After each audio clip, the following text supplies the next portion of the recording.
இப்போ செகண்ட் கொஸ்டின்ல என்ன கேட்டிருக்கான்?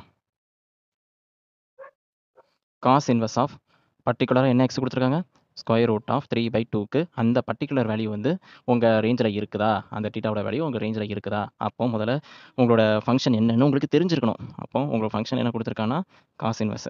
அப்போ அந்த காஸ் இன்வெர்ஸ் எங்கேருந்து எங்க போகுது? உங்க டொமைன் என்ன? கோடொமைன் என்ன? டொமைன் வந்து -1லேருந்து 1க்குள்ள க்ளோஸ்ட் இன்டர்வல். தென் 0 to πக்குள்ள உங்க கோடம் √32ஓட இப்போ இந்த பர்ட்டிகுலர் இந்த தீட்டா வேல்யூ வந்து பர்ட்டிகுலரா இந்த கோடொமைன்ல இருப்பானா? அத தான் நம்ம செக் பண்ணி பார்க்கணும். ஸோ அதனால நம்ம let theta எடுத்துப்போமா?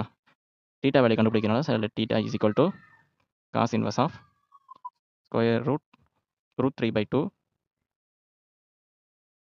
Both side multiply பண்ண போறேன் காசால. போத் சைட்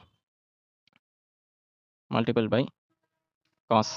ஸோ காசால நான் மல்டிப்ளை பண்றனால உங்களுக்கு cos theta is equal to cos into cos inverse of √3/2 அப்படின்னு எழுதுவேன். ஸோ காசும் கேன்சல் பண்ணிடுவேன். ஸோ உங்களோட காஸ் தீட்டாவோட வேல்யூ என்னன்னா √3/2.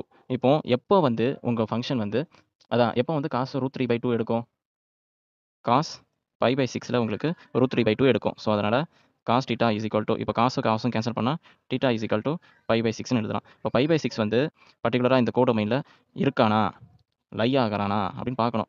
ஸோ 30 டிகிரி வந்து கண்டிப்பா 180 டிகிரிக்குள்ள இருக்க போறான். ஸோ அதனால இட்ஸ் பிலாங்ஸ் டு. ஸோ உங்க ஆன்சர் கரெக்ட். நெக்ஸ்ட் கொஸ்டின் போலாமா? அந்த கொஸ்டின்ல என்ன கேட்டிருக்கான்? Find the principal value. அப்போ பிரின்சிபல் வேல்யூனா உங்களுக்கு ஆல்ரெடி தெரியும்.